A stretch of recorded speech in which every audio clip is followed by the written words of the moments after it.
We can start. Yeah. All right, so I'm going to call this study That's session of microaggression. I just read about that, by the way. the council. And you know how sensitive I am. Study session to order. Is that a All mandatory councils training? present except for Mayor Pro Tem Ryden. We've got 3 items on the agenda tonight to discuss. First one is an update on the comprehensive economic development strategy. Then we're going to have a discussion on the budget and kind of an update and get some feedback for staff. And then last but not least, discussion on potential marijuana retail sales tax ballot questions. So get in and turn it over to the city manager while I continue to keep my calzone. Thank you, Mayor. Good evening, members of the council, and yeah, continue. Come on, John. We have tonight, I think, a really interesting update. I've had a little small briefing of it on the process so far for our economic development strategy, which we go by the acronym CEDS for Comprehensive Economic Development Strategy. This is following on, of course, the Envision Littleton process and many of the values and outcomes identified there. So we're timely with this, given all the other planning that's going on. So with that, our purpose tonight is really just to provide council with an update on the process, share some of the work that's happened so far, hear any direction or input that you might have, and then we'll carry on with the rest of the process. So at this point, I'll turn it over to Cindy Perry, our Economic Development Director, who will introduce our consultant guest and give the update. Yeah, well, we're excited to be here tonight. I think Jim did a great job summarizing how we got here. I do want to give a little bit of information on a CEDS and why it's so important. So in order to be entitled to certain federal money, you need to update your comprehensive economic development strategy every 5 years, and we're a little late to that. So we are getting that done now. There's been some really exciting work, lots of engagement with the community. I have here with me today our team, Brian Garner and Jamie Kraut in the audience, who have been instrumental in supporting the project. And I'm very pleased to introduce David Buell. I never can say your last name, with Future IQ, who's been helping to guide us through this process. So with that, I'm going to turn it over to David, and he can do the presentation, and we can be open for questions when the presentation is concluded. Thank you, Cindy. Council, great to be here with you. So David Buell is my name with Future IQ. I've got about sort of 10 or 15 minutes sort of material I want to go through just to give you sort of an update on where the thinking's at. But actually what I really want to talk about with you is the sentiment in the community. So I want to kind of ground truth a little with you tonight, what we're seeing in terms of appetite for change, right? So we're developing an economic development strategy. It's looking to the future. We're trying to anticipate and wrestle with big issues. And so far, there appears to be quite a big appetite for some really innovative thinking. And I know as a council, you're at the real cutting edge of having to deal with response to change, right? So I kind of want to ground truth this with you and explore it a little bit. In terms of and I'm showing the presentation, do you see it on your laptops or is it just on the screens? It's on the screen. Oh, okay.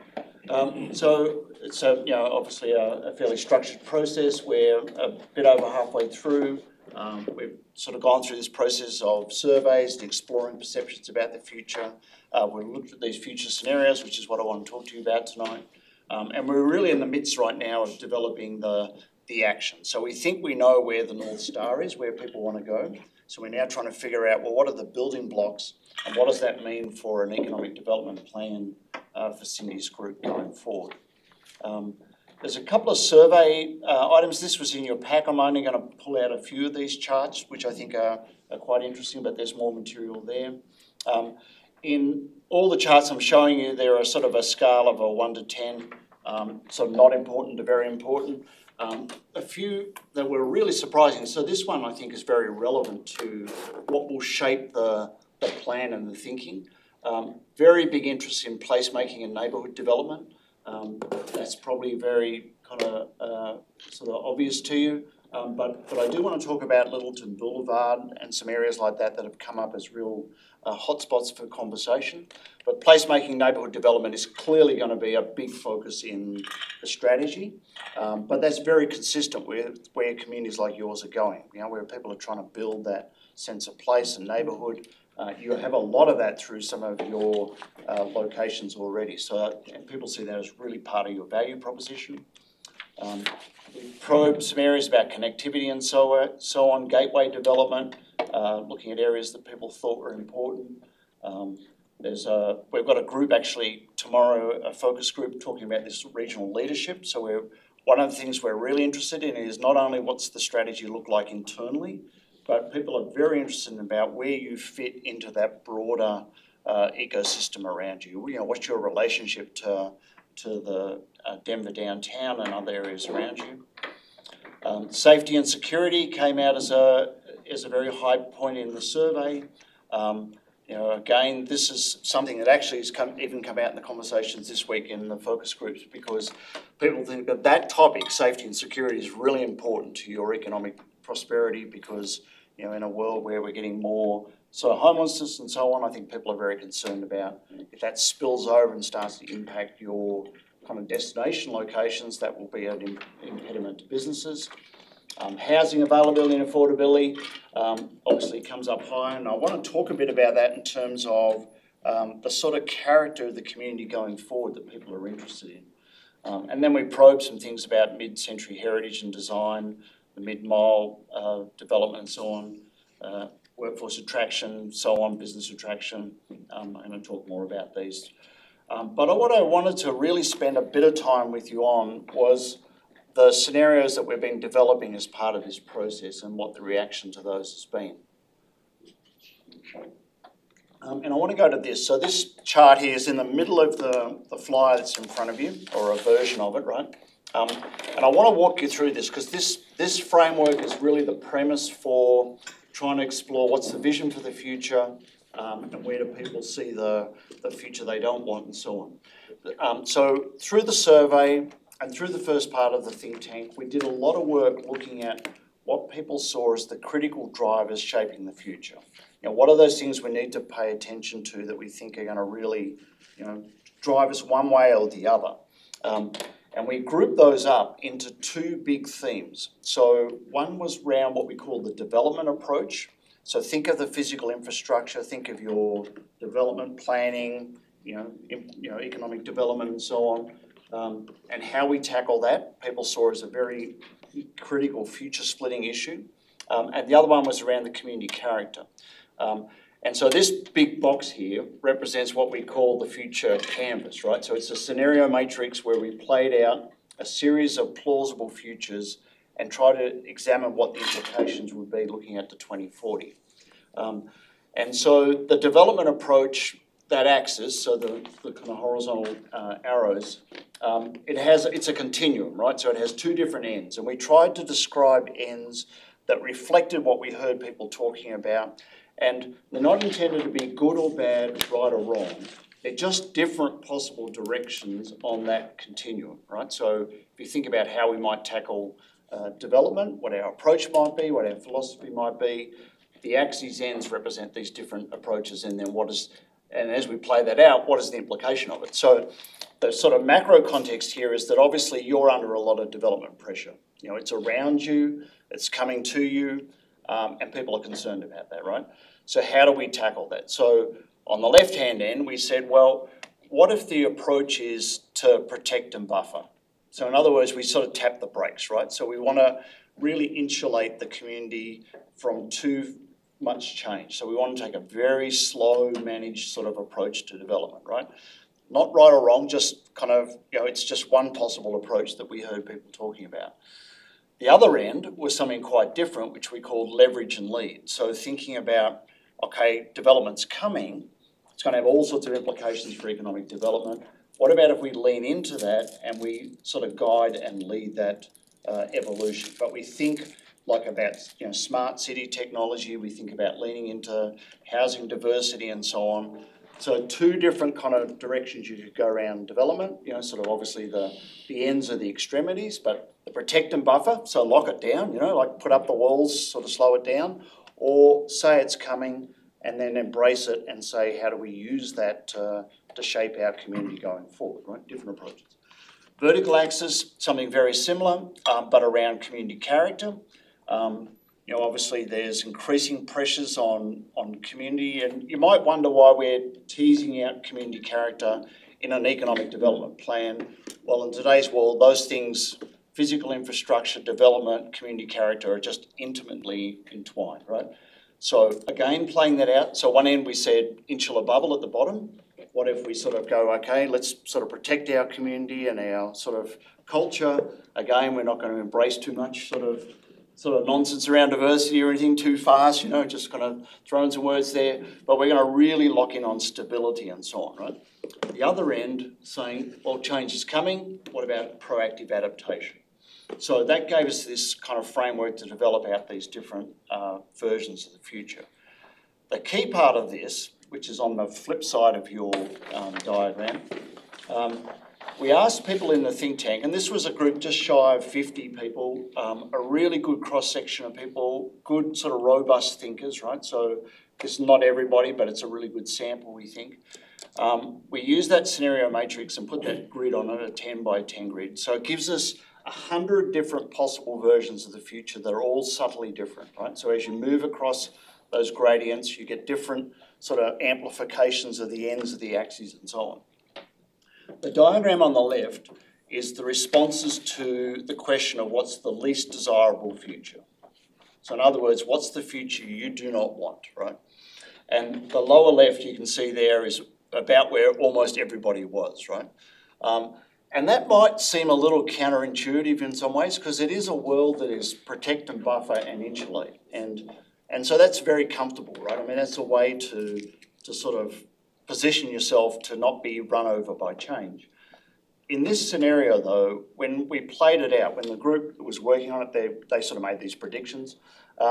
They felt at first it feels really good, right? Because we're going to somewhat buffer ourselves from change. We're keeping that at bay. But the concern was that over time you could probably become stagnant and the world would move past you. So the pain in that future doesn't show up immediately, it shows up down the track. And that's why people saw that as the least desired future. The one in the middle is what we call the expected future. So that's where do people think we'll end up if we keep doing what we're doing. So what's our almost default direction?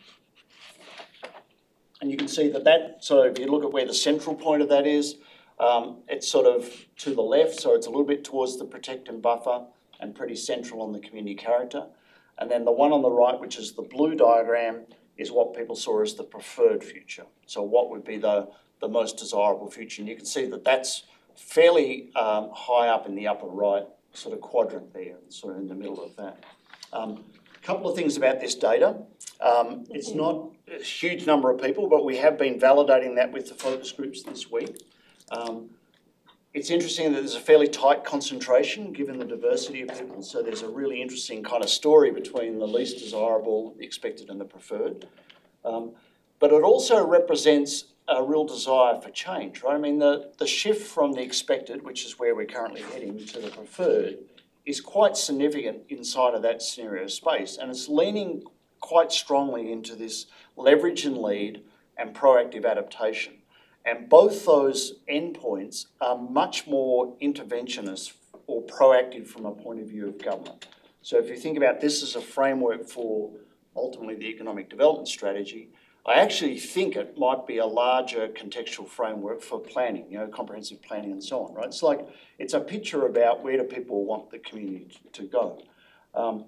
So we've been working this week with focus groups to think about how do you make that pivot from the expected, heading towards the expected to heading towards the preferred. And I'll share some of the sort of narrative with you. But I was keen to get your reaction to this data, right? Because you deal with, not in my backyard. And so when I looked at this, I was really intrigued by the degree to which the no change protection sort of approach, which is sort of holding the world at bay, was considered by the vast majority of people to be the least desirable.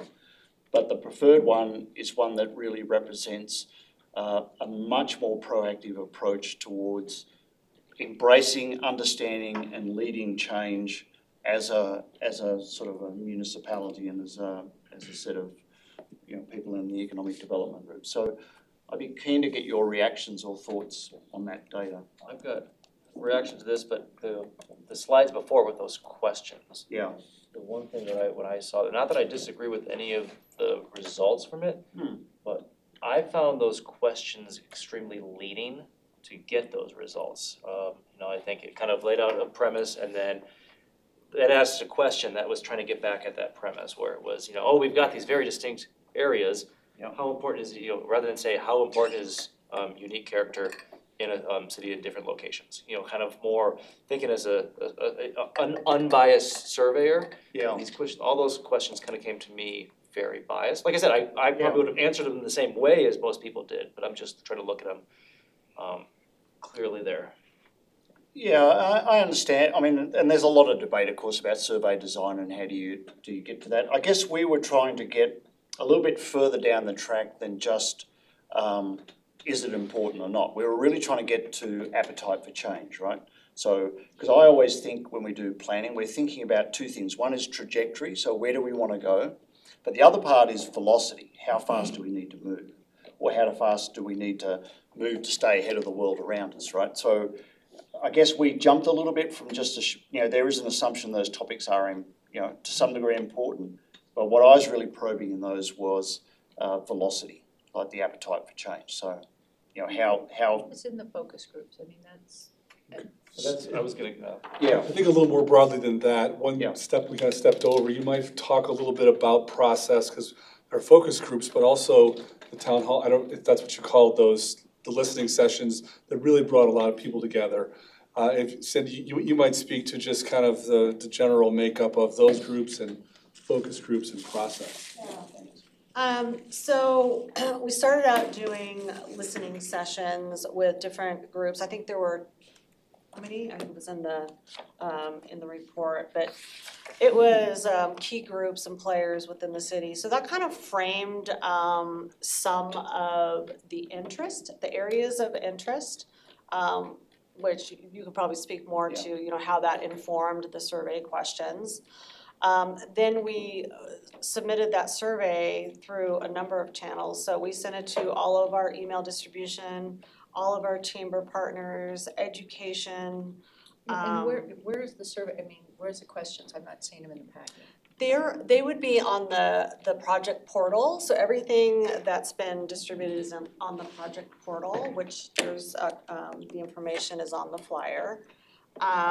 So I think we're up to like almost 130 responses on the survey. 150, yeah.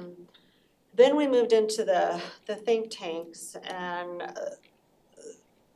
that process really delved into kind of that trajectory and, what interests you as far as economic development. And again, we had a really broad cross-section. We had small business, we had some of our very largest businesses there. We had chamber representatives, we had LPS, higher ed, we had citizens participate. So it was a really good cross-section of the community. And that was a 2-day initiative. So now we're taking the themes that came out of that think tank and the survey and those one-on-one stakeholder meetings to really dive deep with focus groups. And I'll let you talk more about what comes next. So that's kind of been the process to date, and we started this in March. So you did quantitative before qualitative? Did the Well, survey before the the focus? stakeholder meetings were first, so those were qualitative, those Right. were just getting information, and then we did the survey, which was qualitative, and then we went into the think tanks, which was probably another It's a combination, combination of the two. So it's pretty much all qualitative. The survey that you did with the 130 people, that's, 150. that was interviews. Yeah, And then the think tank was a combination of qualitative, and then you can see this data.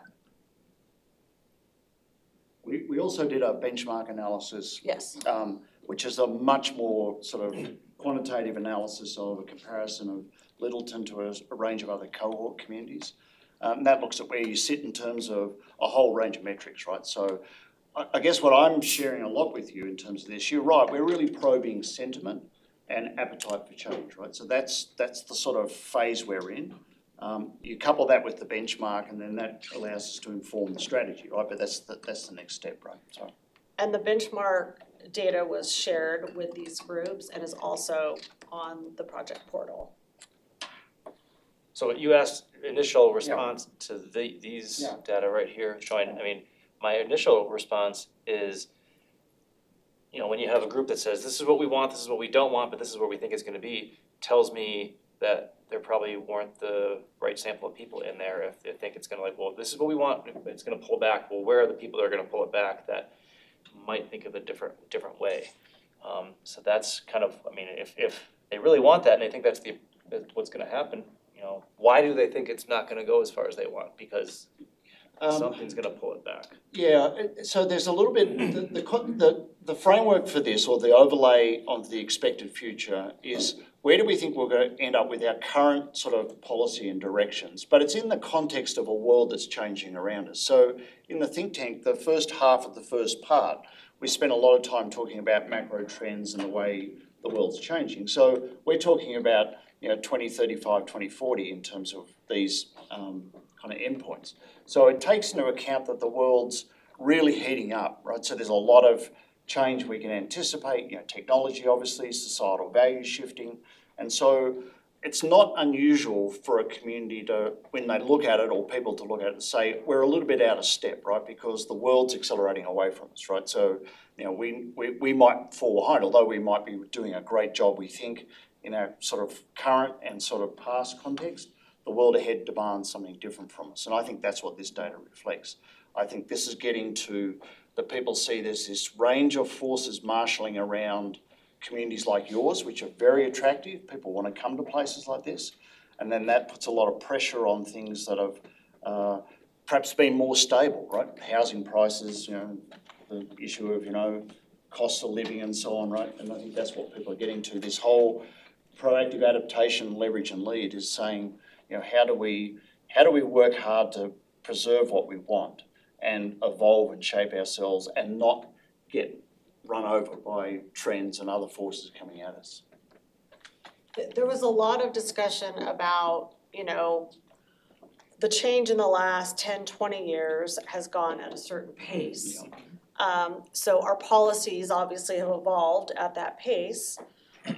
But in the last 5 years, I mean, you look at how quickly things have changed. So there's an acceleration there. So the middle one is if we did not anticipate accelerated change. I mean, ChatGPT is, you know, there's going to be significant trajectory and change coming. So I think that the preferred future, or the maybe, the preferred future looks differently because they started to think differently about how quickly things are changing and what does that mean for, you know, our policies and how we get ready for that. How do we get ahead of that? To me, it seems almost it is backwards, because if there's big things that are going to change, that are going to push the future even more that we don't expect or see right now, the expected future would be farther to the side. But if you're not seeing that right now, what your a preferred future would be, I don't know. I can't see that, so it's going to be what this is. And so, I mean, I don't disagree with it. I would probably put my numbers in the exact same way, but I'm just trying to think broadly, because as you said with the questions before, you're trying to get at the desire to change, and it kind of seems like, you know, the tail's wagging the dog here. You're pulling people along. How much can we pull people rather than to get actual feedback of what do people want? Is kind of. Yeah, I understand the comment. I'm not sure because these were, I mean, people get the full choice, right? So they can put their least desired, expected, preferred wherever they want, right? And we try to be quite neutral about both the descriptions of the ends. We tested all of these were considered plausible, as in people saw these could actually happen, right? And there's a kind of a whole range of choice there. And it really gets to, well, do people, at least this group, do they see the future strategy for Littleton to be one of where we insulate and protect ourselves, or do we lean into it proactively and Were these leverage it? squares, the titles on that there? Because, I mean, they weren't on there, so Yeah, so so, Lost in Time wasn't on there because, I mean, seeing those, that also is kind of, I mean, that's a negative connotation right there, so Yeah. of course people are like, oh, I don't want that to be negative, and so, I mean. well, that's how they described it. So those names so we broke the think tank into 4 groups, right? And they developed out those scenarios and described those worlds and came up with those names, right? So they're sort of like So what they saw was the copy that are in the big boxes below and to the side then, to kind of describe what the. yeah, so they used this, right? And we just didn't put the scenario names in those boxes there. So when the exercise was happening, it was basically a blank canvas, with the exception of the proactive adaptation, protect and buffer, insular bubble, leverage and lead. So these descriptors in these boxes are what The the results. think tank participants came up with. This is not from. I'm just trying to think of if I were doing Yeah. this, what did I get? I got an empty box, and then how was I supposed to, what was the instructions to say, okay, Yeah. where do you want, if it's, the only thing they saw was protect and buffer, insular bubble, leverage and lead, and proactive adaptation? Well, actually, we started before that, right? So we started with nothing, right? So the first day, we went through macro trends that are occurring in the world, the survey results, we explored that. We looked at, they came up with, identified what they saw as the key drivers, which actually were some of these. So we had this whole exercise where they identified all these key drivers they saw shaping the future. They rated those in terms of future impact on economic development and community fabric. The ones that are the higher rated in terms of future impact are the ones that, obviously are going to have the greatest, depending on how they play out, they're going to have the greatest sort of say about the way the city evolves. We then group those based on the ones that are the sort of the highest future impact into these themes. So all this data is built from those think tank participants' interpretation of what do the macro trends mean to us, what do the survey results mean to us, what does that mean in terms of critical drivers and their future impact. That gave us the axes that were in the middle of this box. We then created those endpoints. They developed the scenarios in it, and then they chose where they thought those responses to those questions were. I'm not understanding the connection between this box and this box. Did I take a box? No, that's the whole, that is that, just without the colors on it. Yeah. And without the titles. Yeah, so if you go back to that one, sorry, it's a little confusing. See on this one here? So we started with 4 big scenarios, right? So it's this, 4 big versions of the future.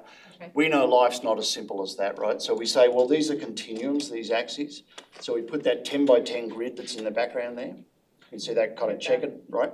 And so we said, okay, that now creates 100 different versions of the future. We know what those big 4 spaces would be. The corners are obviously more extreme versions and so on. And then this chart here is we've just pushed the scenarios to the background and brought that 10 by 10 grid to the Listen, on the foreground. one before it, you put your marker on it 3 different times. They said, where in here was Yep. your least preferred? And you would, so can you go back to that? Sure. So where would you put your square and your least preferred on that? Where would you put it in your most preferred? And where would you put it where you expect it So to end each up? person or each group or whatever had a X. Had 3 X's. I think Super Bowl squares, Yeah. Yeah, Councilmember Valdez. Yes, thank you, Mayor. So 150 people were questioned, I guess. Now, when I look at each box though, what is the significance of having the numbers? I mean, each of the 3, the least expected preferred add up to 31, but what is that supposed to tell me? So these are the people, each box, the 3, if there's a 3 in the box, 3 people pick that as that response to that question, right? So in terms of numbers, we had probably about 50 people in the original sort of interviews sort of processes. We had 150 people in the survey. We had just less than 50 people in the think tank, so 40 or something, right? So this is the responses from the people in the think tank. So that adds up to 93 then. So you got 93 people involved? No, the think tank is a It's separate separate. workshop than the actual survey. Survey So from the think before. tank had less than 50. Right, which doesn't help me to understand what these numbers, if it signifies one vote. Yeah. One So 30 selection. people in the think tank So filled it's- this out, So in right? this case, Yes. but there's 31 in each box. That's right. So we collected 31 some people may not have done one, but thereabouts, right? Well, this is from the think tank. Which is not the 150 Right. survey respondents. Well, that's obvious. Two-day workshop. And 150 versus 91 is I'm obvious. struggling with why you would, when you do a survey, Yeah. it's more closed-ended responses, right? Can be. So you usually do the qualitative and the focus group and kind of see what's going down, and then you narrow it down, not the other way around. You don't start narrowing things down and then expand it again to themes, so I'm struggling with the process.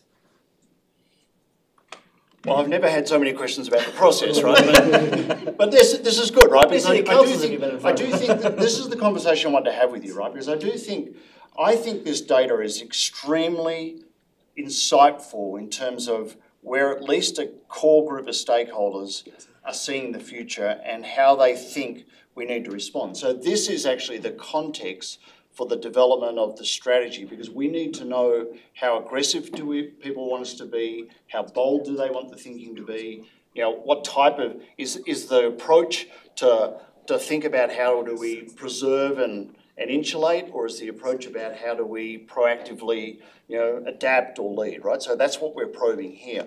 The answer we got from this, my interpretation of this from a qualitative point of view, is that based on the data from the survey, based on the people's assimilation of that through the think tank, these people, the scenarios that they created, which they've considered were all plausible, they've expressed a desire to see fairly dramatic change in terms of orientation, in terms of planning and action. So obviously leaning into proactive adaptation, leverage and lead. So it's very much about a future positioning of your community. How do you position in a world that's changing around you?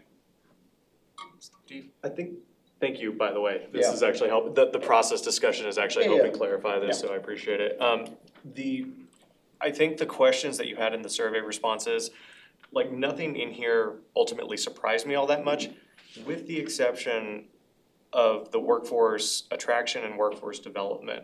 And I felt like those responses were a little bit more evenly muted towards middle to high, rather than kind of leaning into the high. And I think based on some of our previous business surveys, those topics tended to be drivers.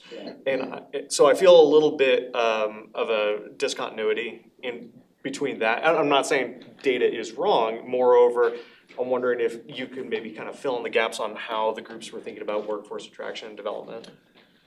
So, perfect. So if I can just, let me come back to that, right? Because we addressed that actually in the focus group yesterday, right? So what we use this as a framework. So we said, okay, people are saying, we think we're heading that way, but we really want to be pivoting a bit more and heading towards this scenario that they called a creative cutting edge small town, which is really built around this proactive adaptation, leverage and lead. So we said, okay, what do we need to be building in an economic development strategy that allows that pivot to occur?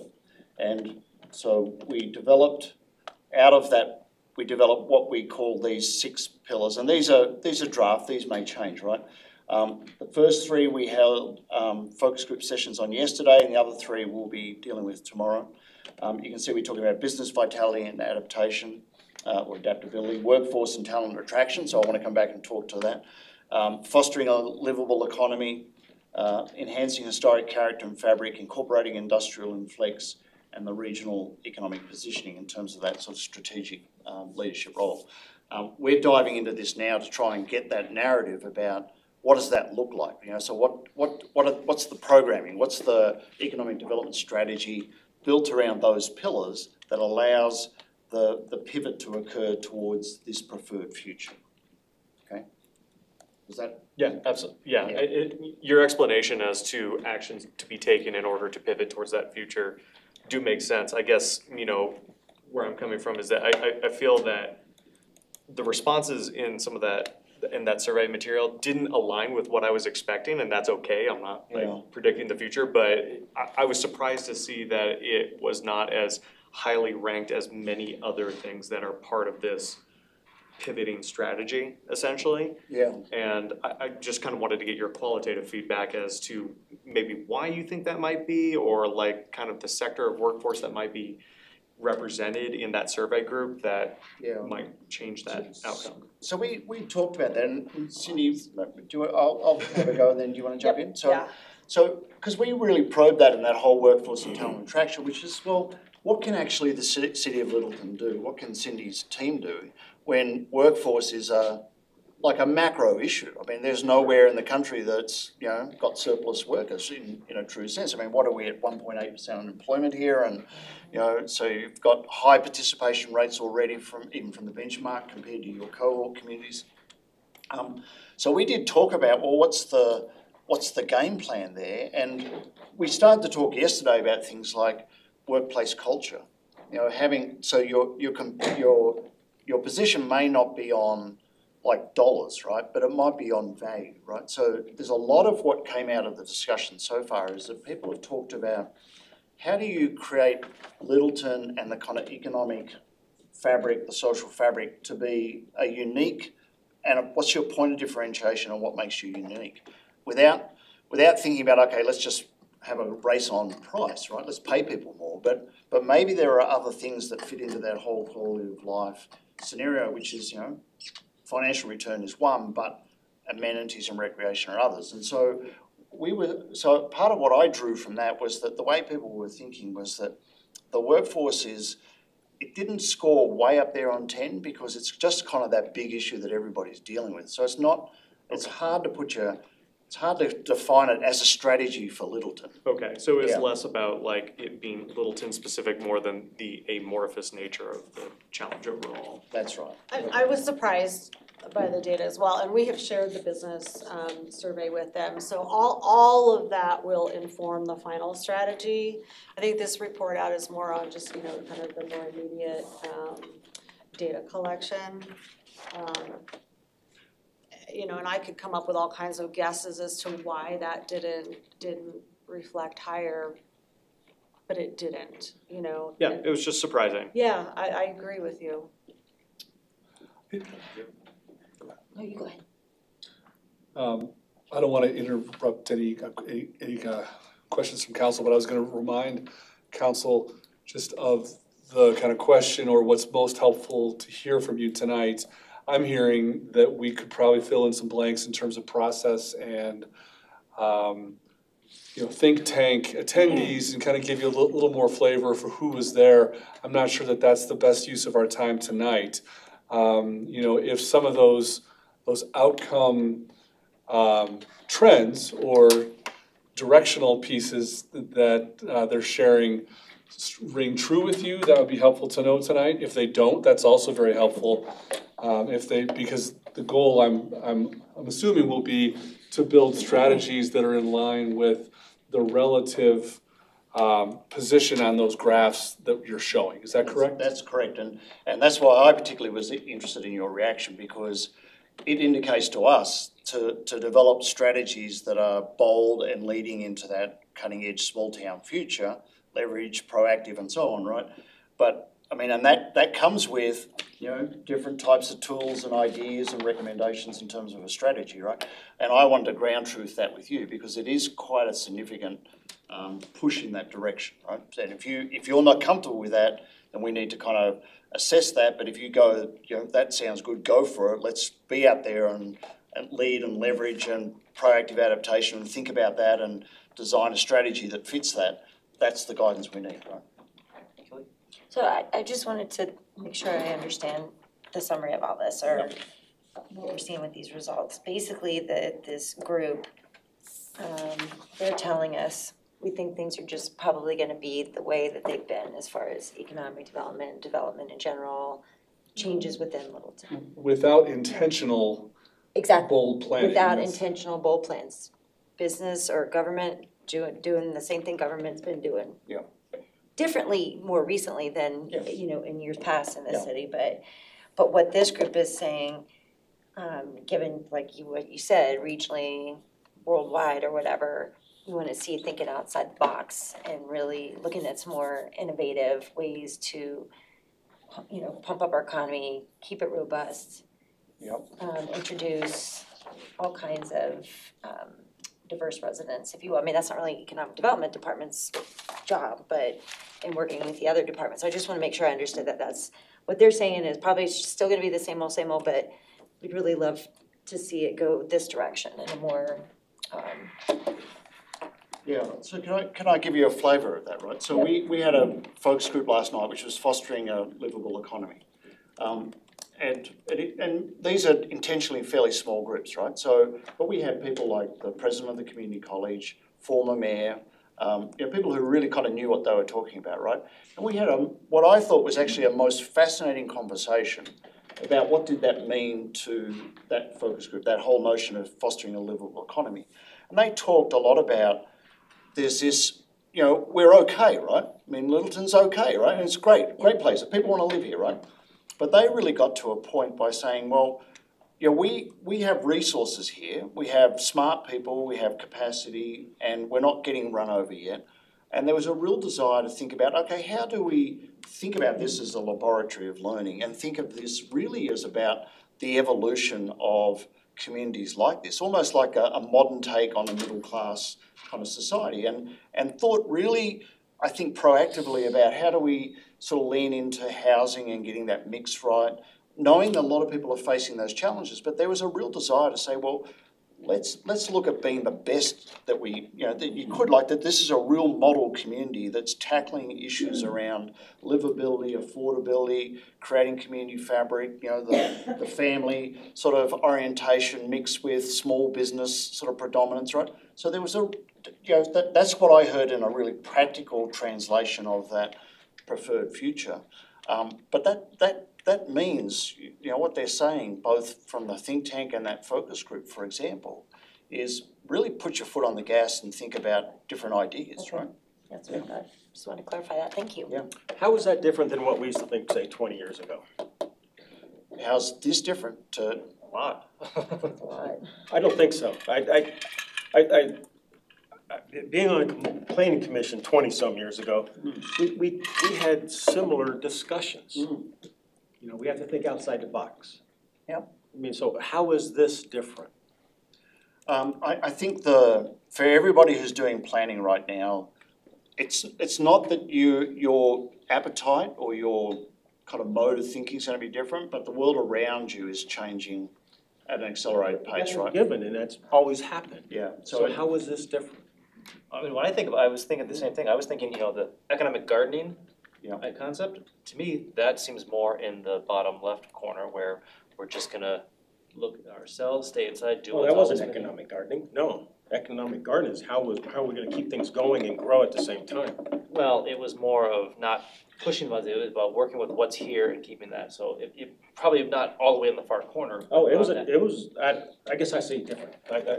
Chris Gibbons, who did presentations on that, was his baby. I think that was different than what you're thinking. I guess okay, I'm sorry.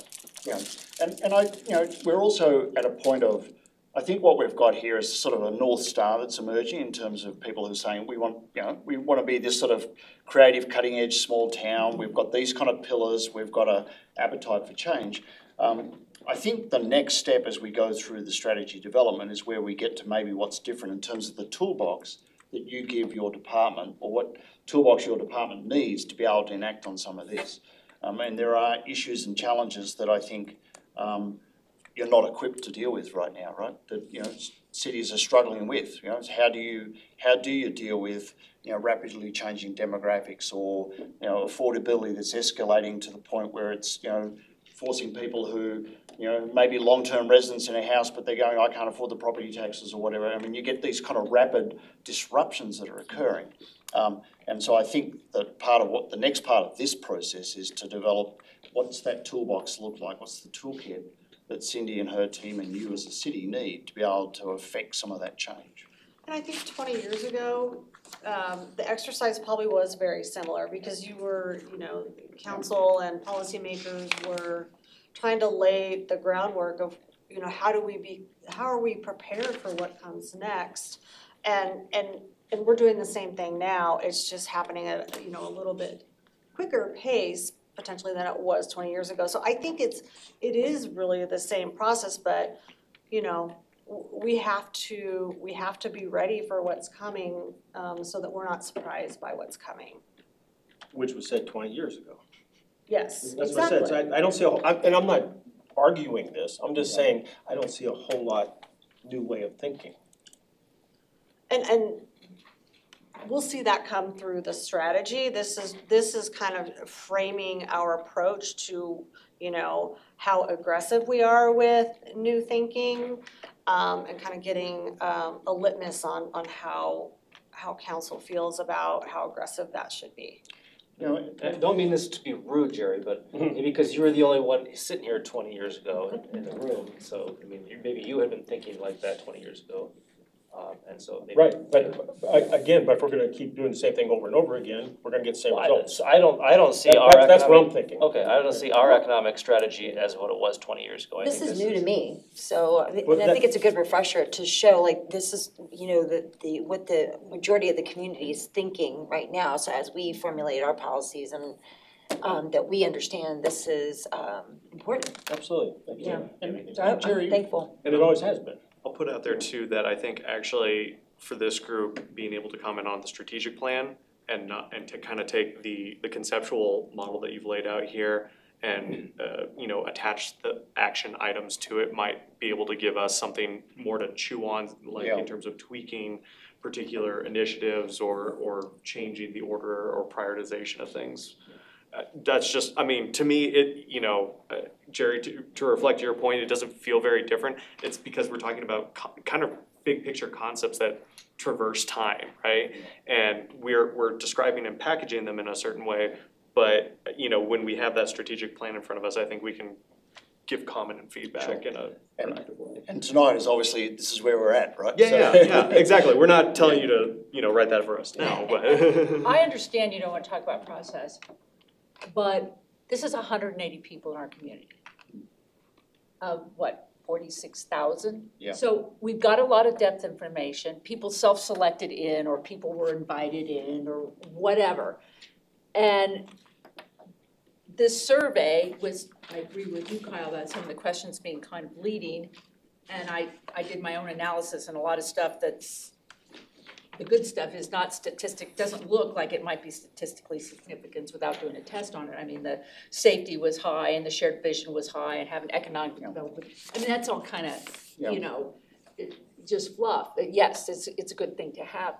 So you're asking us how much dramatic change we should make based on a lot of good discussion of 180 people. Yeah. So I think. 7 people. What? That's more than 7 people. That's true. Yeah. I'm just saying, to say that the whole community wants to move this way, maybe, but I don't know that we can say that from this small sample size. Yeah, I would absolutely understand that caution. And that's why I'm testing it. That's why I said I want to come and sort of validate this, ground truth it with you, right? Because that surprised me to the degree of sort of the appetite for change to some degree. I would say though that in my experience of these type of processes, the people who have participated are knowledgeable in what they're talking about. We've had a lot of people who are in the think tank and the focus groups that obviously I get to know.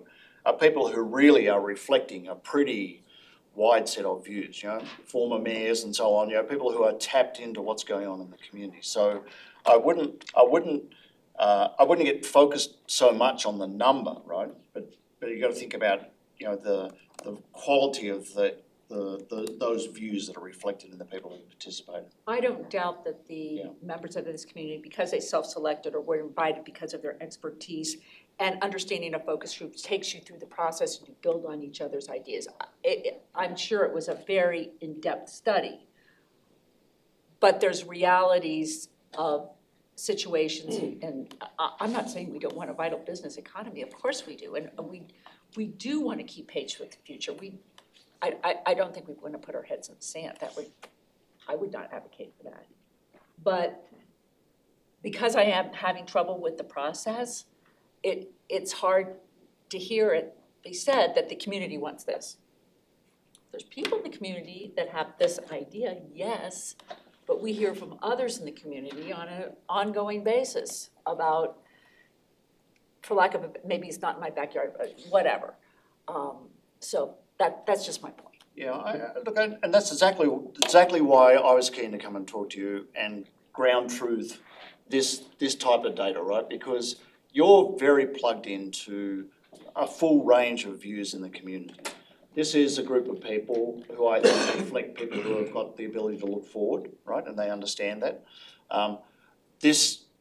Because this is the stakeholder group that's informing the process, I'm telegraphing to you, this is setting us up for coming up with some strategies and approaches that are probably bold and ambitious. I'm wanting to give you a heads up on that, right? But also get a reality check on that, because if you think the community is radically different, because I didn't say this is the community data, I said this is the people from the think tank. Okay. But if your hunch is the community is going to be radically different, I'd like to know that, because I don't want to put you in a position where we come with a bold, ambitious plan and the community goes, what the hell? So that's the interface that you have, right? Because you're on the pulse, right? You understand leadership and how to lead a community forward, but you also understand how you need to bring people with you. In the focus groups, we've talked a lot about, and in the think tank, we talked a lot about what does it take to help a community to move through, to look forward, right? Given that things are good here, people have a high attachment to nostalgia and to heritage. How do you educate your community to get ready for the future? And that's an ongoing process, to your point, Jerry. And you touched on this before, but why was the expected down in the lower quadrant? Why do you think that they thought that's where we would be? In the blue one in the middle, or the least? The one in the middle, the lower quadrant. Why did you think, well, many people expected us to be, on the left-hand side, so to speak? I don't know. What I heard people talk about was that they feel like that's the orientation currently, that, there's change coming, but, The orientation of the city and council, who? Of the community. Of the community? I will say, based on the participants in the think tank, they're likely asking themselves the questions that you are asking right now, because it's broad, it's across the spectrum, but understanding the community that we live and work in, this may be more comfortable for the broader community than the preferred future, which this group thinks serves a community best in the very long term. So I am, what's the word? Interpreting, okay. But just based on some of the conversations and the people that were there, that would be my best It'd be kind of like akin to, if you asked all 46,000 people to put something on there, it would probably be closer to the green one in the middle there. I mean, it's the quality of the respondents. We could really get the numbers up. We could ask every single K-5 student in the school or in the city where they would be, and the data would be useless. So just adding more numbers. When you do a survey, you do a representative sample. I mean, well, it depends on Depends on what you're you make sure it's representative of the community so you can project onto the community, but that's not what we're doing here. I mean, you were getting more in-depth data, from what I understand, from a smaller group. Right. But that group was specifically focused on economic development. Yes. Business leaders. So business leaders, Education small leaders. business, large business, educators, right? institutional leaders. Institutional leaders, right? Yeah, So people with an I interest. look at it as a very wide-ranging group of folks that you did. So in Good interest of survey. moving things along here, I just want to say that, I wasn't pushing back because I disagree. I was pushing back because, I'm thinking about the broader community, and I'm thinking of the opponents who are gonna come and, let us know, like, hey, was the worst survey you ever did, don't listen to them, they're all full of it, just to think. And we did put it out, everybody had a chance to take the survey, to the best of our reach.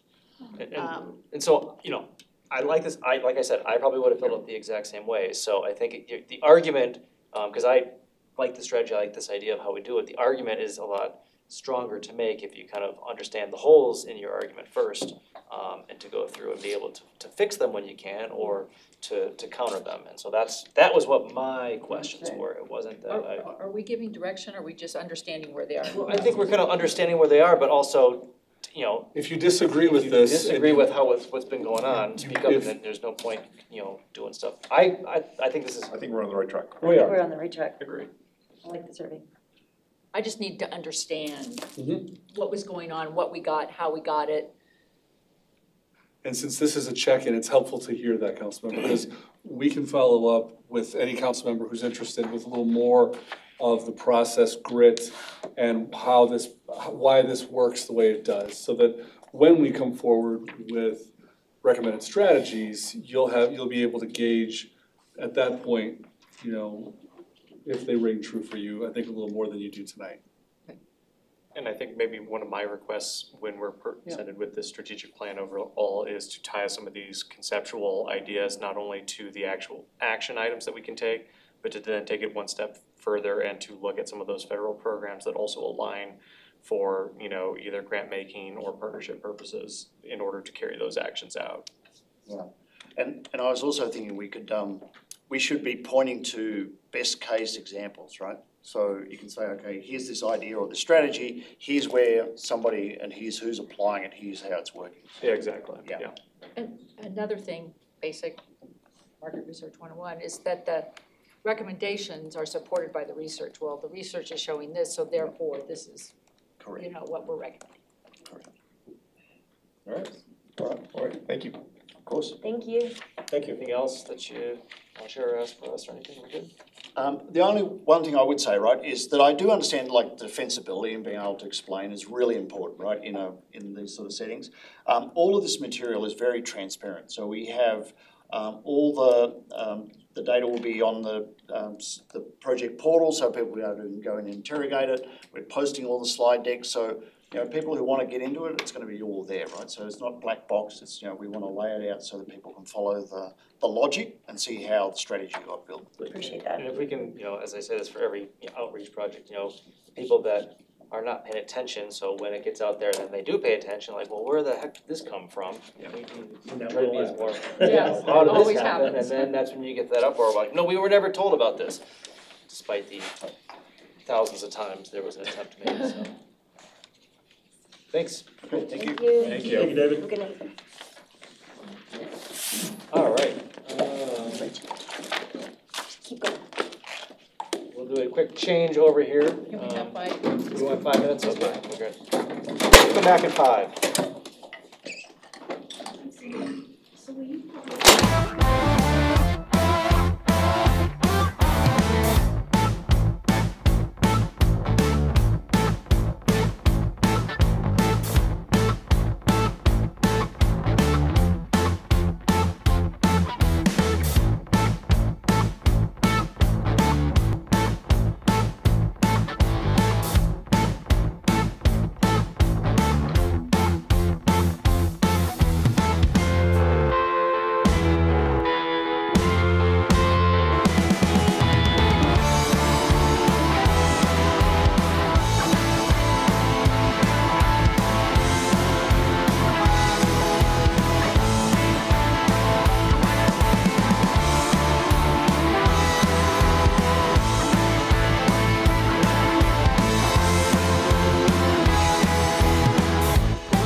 We are back. We've got, the next item is an interim update on the budget preparation process. Since we have our budget retreat coming up here in a month, exactly. And so I think there's some, want to get some feedback a little bit for council on some Strategies. policies, strategy, ideas, and then where they are with it. So I'll turn over to the manager. Thanks, Mayor. So yes, staff is in the throes of completing this year's, or I guess the 2024 recommended budget.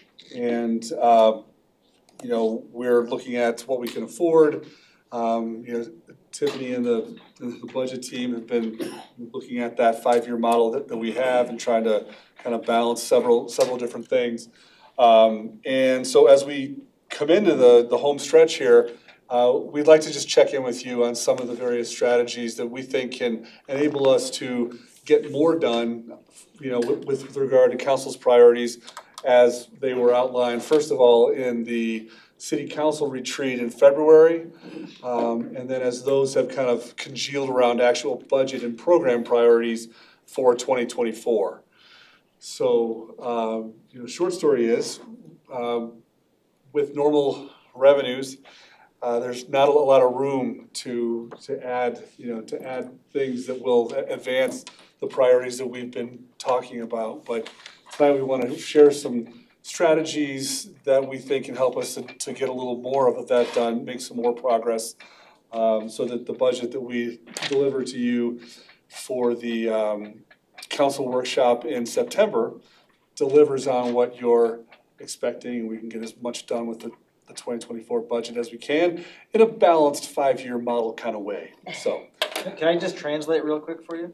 Please. Council asked for a lot of stuff, we don't have the money, and so there's some strategies to how to be creative and work things around and do things a little differently so staff can do as much as council wants, but not everything. Is that you got a it, little Mayor. more Thanks. Cut to the non-PC? chase. Exactly what he said.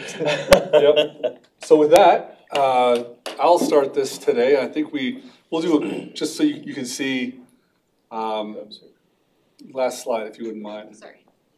That's all right. Yeah, I think I think I did just cover this. Let's go to the next one. So as a recap of council's priorities from February, that we then came back to you in June and talked about what that could look like in terms of program needs. We have proactive public safety, and that takes the form of you know, more relationships with neighborhoods, downtown business owners, more partnering with our mental health partners for, you know, help with homelessness, addressing that issue, traffic, more proactive traffic enforcement that we all hear a lot about. That's how that will manifest in the budget. Delivery of 3A projects, that's shorthand for the ballot measure, of course, that we're now calling big things as we move forward and as we're in the implementation phase of those projects. That's still another high priority to make sure we can deliver those well. Development review, we are at a really critical and exciting time in terms of big projects coming into the city, and we need to be able to respond, put our best foot forward, and kind of capitalize on some of the improvements we know we need to make there. Environmental stewardship is another priority that this council has expressed. You know, have a citizen committee that's been hard at work for the last number of months with lots of ideas, and they'll be coming forward with recommendations on things we actually need to do. Housing programs and housing, that's another, of course, very high priority for this council. During your budget workshop, we'll talk more about kind of where we are in the maturity of that program and what we're ready for in 2024. And then also we have some critical administrative needs that we want to surface for you. Tonight, I should have said this up front, we're not talking about details except for one area that we'll get into, the gentleman in the blue shirt there. This is more. Mike, come on, or yeah. Because that one is more a little more complex and comprehensive for us. But those will all be delivered according to the strategies we're going to talk about at your workshop. a few other just council, just budget goals that we always like to make sure that you're hearing from us. We're always going to prioritize basic services and expand as our funding and our long-term financial sustainability allow. We're doing all we can to continue existing services and staffing levels. We are striving in this budget to fund ongoing services with ongoing revenues. And you know, we at least want to be balanced in our 5-year model for the next couple years. But we are, as we talked with council at an earlier study session this year about fund balance, we do know that fund balance can be used as a one-time funding strategy as we work those current fund balances a little further down toward the new policy levels set by council. So you'll see us recommending one-time needs to be funded with that one-time resource. And then, as I said, we're striving to keep that fund balance and the reserves where council set those targets. Next slide. All right, we're gonna kind of transition to talking about some 5-year models. So I believe we have 4 5-year models in the presentation this evening. So I want to be clear and help you understand the differences between each of them, because we're kind of setting the stage for the 2024 budget. So the 5-year model that you see before you is the what the 5-year model looks like after knowing where we ended in 2022, adding estimates to where we think we're going to be in 2023 to kind of set the stage for 2024 based on current service levels. So what you're looking at here is a couple of things I want to point out. So let's focus on 2024 and 2025. That yellow line that is the net cash flow, that is one of the areas that we want to strive for. We want to make sure that in 2024 and 2025, that number is a positive number as close to 0 as possible. That means that our current revenues are funding our current operations. And then the other item that we look towards is in 2028, that ending 28% number. So that's our fund balance policy. And currently our policy is 18 to 25%. So what this shows here is leaving everything status quo based on current revenue trends in 2023, not adding any new personnel, not adding any new expenditures. We're actually looking fairly good in the long run. We're out of compliance. What's that? Compliance. Right, but there's a plan. So those are kind of the two things that we're looking at. So not even considering any new requests from departments, any new FTEs or anything. We're actually doing fairly well. We would have to make some changes in order to continue current service models to stay within our competing issues here. So now we're going to jump ahead a little bit and talk about department requests. Well, eventually the slide's going to show up. And Takes long to load because there are too many there words we on go. it. Yeah, right. So slow, right? Saying it's part of the request a little too much. So in July, we reached out to departments and asked, what are your needs for the next year for 2024? And as always, there's not a shortage of requests, right? So these are just some of the things that departments have requested in 2024. Some of them you're familiar with: proactive public safety, more engineering and project management, some support for the IT department, traffic signal maintenance, DEI, we just talked about DEI recently, environmental stewardship. So these are many of the things that departments have asked for. This is just a snippet of it. There are a number of FTE requests and a number of one-time increases as well. Knowing that we have all of these requests, we wanted to see what our 5-year plan would look like based on adding all the requests the departments asked for in 2024, right? So what does that look like to our 5-year plan? Chief asked for like a battleship or something. Possibly. That's Current one's a on order. helicopter was mentioned, though, I will say that. So incorporating all of the requests from the department, all the FTE requests, all the one-time increases, changes related to inflation, some of those things. You can see in 2024 and 2025 in that yellow line, we are negative 2 million, negative 4.1, negative 4.6, negative 5.3, and it continues to increase. We're also at a negative 1.8 in 2028. So clearly, we are not able to fund every request that departments have asked for and meet some of the goals and needs of council requests as well. So where does that leave us? Well, a couple of strategies for 2024, and I'm gonna hand this over to Jim and kind of let him talk a little bit about these. Or is that me? That's me. Started. Good job, Jim. Sorry. He'll read the title and hand it off to you. So what we've kind of looked at for 2024 is what are some things that we can do different? What are some things that we can reallocate so that we can accommodate the requests, maybe not all of them, but as many as we can in 2024. So one of the things is we looked at department line item reallocations. So we have the 3A funding, right? And there's a lot of people a lot of employees that are involved in the projects related to 3A. So are there some adjustments we can make there? ARPA reallocation. We provided a memo to you in the packet this evening that talks about ARPA. And I'm not gonna go into detail of ARPA, but we wanted to provide you all the requests or the allocations that have been approved by council, how much we've spent on those through June of 2023, and how much is remaining. And what we did is we looked at some of the requests that we've already started, or expenditures we've already been making, and really it's related to personnel. We had a number of positions that we funded with ARPA, temporarily funded, right? Some of those weren't hired immediately, some of them were delayed, and so we were able to kind of look through where are we on ARPA expenditures and funding there, and we feel we are able to extend some of those temporary positions into 2025, and potentially even after that, depending on what savings we might have elsewhere. So that was a strategy, right? Can we continue to fund these temporary positions with ARPA and not add them to the general fund as an FTE ongoing currently? I talked a little bit about eligible costs to transfer to the 3A capital fund. And then the one strategy change for 2024 going forward is related to shifting the management maintenance costs to the 3A capital and essentially reduce the transfer from the general fund related to the fire merger.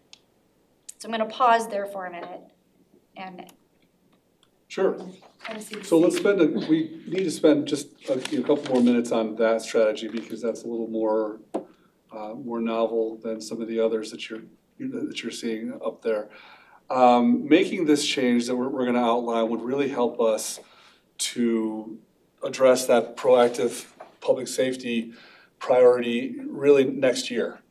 As you'll see, I've asked Chief Stevens to join us just to kind of recap again what those needs are to shift our department from how he's characterized a relatively reactive department now. Priorities for responding to calls, that's always the most important, but to really put us in a place where we're more proactive. However, that's going to take some resource. So with that, I'll ask the chief to just kind of refresh us on what that program could look like, and then we'll talk about how we can get there while still leaving room for a lot of these other policy areas to be addressed next year too. Is that the next slide? Yeah. So here we go. As Tiffany so eloquently put it, the financial picture for the next year and the next several years is one way, giving the current funding methods. So to be able to address the proactive policing that we seem to all be agreeing upon that the community would like and we would like to provide, we're expensive. So it's going to require additional personnel. And the reason for that is, as Jim stated, is we're currently staffed at basically a minimum level for a reactive type traditional police response. But as you all know, and you've all heard pretty regularly, the community wants more and expects more. And our profession has evolved, obviously, over the last several years from that traditional type police response to a more proactive, service-oriented response or activities that are more focused on longer-term problem solving. And we do that in partnership with the private sector as well, but it requires resources on our end. Based on how we're staffed now, and we do have proactive units I've talked to you about. We have the special enforcement team, which is staffed with officers for proactive purposes. We have the traffic unit, which basically does investigates traffic accidents and does proactive enforcement activities. Those units are the ones but obviously our primary responsibility will always be answering emergency and non-emergency calls for service. So that's our number one priority. So when we have staffing where we have officers injured or officers out for family medical leave or something like that, we have officers on extended military leave. Those officers fill police cars to answer calls for service. So when we lose those spots for an extended period of time, we have to draw from our current proactive units. So based on how we're staffed, we never in my entire time here now, almost 10 years, have we been able to fully staff those proactive units because of those types of staffing issues. So with this plan, the goal is to boost that core patrol team staffing to where the patrol can absorb those longer term losses and still fulfill our primary function. So that's 6 police officers to do that. So basically get our staffing where we need to be, where we don't have to constantly pull from those proactive units. And then to enhance those proactive units to address the community's requests. And believe it or not, they're requesting more traffic enforcement. They're requesting seeing more officers in those what I call the softer roles, on the bikes, on foot downtown, doing the things that we're doing now, but we're doing it at a really expense, or we're going short somewhere else to provide these services during peak times in the summer. So this request addresses those different areas of the department we think we need to do. One, shore up existing staffing, and then 2, provide those enhanced proactive services. Co-responder and all that is kind of tied into some other stuff, but. One thing that might be worth mentioning, that kind of second area down, the downtown presence, relationship, and education. I think you've also said with this plan, we'd also be able to have more patrol on our trails and our open spaces. You've talked to me about having, more frequent four-wheeler, access to, look for folks who need help, or the unhoused, population there too. So we'd be able to get more coverage that way. So part of the expansion of the proactive service would be to increase that set team by a couple officers, and that would allow us to do a couple of things. I have a couple of goals there. Number one, as we talked about briefly before, is I'd like to get more of a specialization on our homeless and mental health type services that we're providing in partnership with All Health. So get a couple of officers that really focus on that area, so that they're able to be better partners in that longer term problem solving. But also, like Jim said, my goal too is we're broken up in our patrol districts like you are in your council districts. Ours are based on calls for service, times a day that we get those calls for service. We have 6 patrol districts. With 6 officers on that proactive team, the SET team, my goal there is to provide 1 community liaison officer for each of those patrol districts. So several different neighborhoods, a couple different neighborhoods would have 1 point of contact for all the things that you would think, neighborhood meetings, what's going on with this crime issue. Right now, community folks call in and they get, it could be anyone, they could be so there's not a lot of consistency there, and it gets frustrating for the community members. Chief's phone number is 3. And you guys all hear about that, and then you send those questions to me, and then I get to the right people, and then they get back to the folks. And there's just a tremendous unnecessary time delay on that type of stuff. So with this plan, we hope to be a little bit more, or much more responsive and quick in those types of activities. That summary? Yeah, it's good, unless you have questions. So we'll keep going, and then if there are hard questions about this, we can come back to it. But I think the point that sets up this next strategy is that without more than just normal revenue growth, this kind of plan could take 2 or 3 years to put in place, and that's often how you have to do things. But we want to kind of share an idea tonight that could advance this and get it all done, and also still have some resources for the other needs that we have. So to kind of continue talking about capital It improvements. shouldn't go without saying that, thank you, Chief, for keeping it within a half hour. You're welcome. Yes. Okay, sorry. I could ask a question. No. Sorry. Wait, get you two going. All right, so just looking kind of at capital improvements funding history, because, you know, this is a change in philosophy on the transfer from the general fund. And so I kind of just wanted to share where we were and where we are today on capital improvement funding.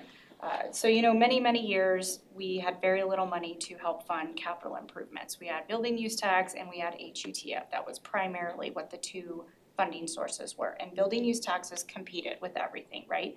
That's why we had such a backlog of capital improvements. That changed in 2020 with the transfer from the general fund to capital projects fund. And then again in 2021, it's gradually increasing to help with the street maintenance. Well, in 2022, voters approved the 3A funding, the 0.75% sales tax. So we went from very little funding related to capital projects to 11.4 million, 15 million almost when you include HUTF and building use tax. So it just kind of shows you that, you know, the landscape of capital project funding has significantly changed in the last 5 years. We didn't know we were going to get a sales tax increase, and so we had the 3.1 to address our street maintenance issues. Now we have the 3A money, and so we have a number of things that we can address currently. So we just wanted to kind of show what that looks like previously and today. And because I think Councilmember Valdez, Driscoll and I were on council in 2019 with the fire merger with that transfer that we had, you know, that was basically to, you know, plug a sinking ship there. Right. That was the idea. And we hadn't even talked about the idea of 3A back then, Right. you know, the reason that we maybe have to do that in the future. So that's what that kind of. Yeah, we gotta see where chips fell. Right. And we certainly aren't saying that we have too much money for capital No, no. projects. No. But I think what we're talking about with this budget is using, you know, a small amount of that, or a good portion of that general fund transfer, which is general fund money, to kind of balance out now that maintenance effort, the capital effort with that proactive public safety.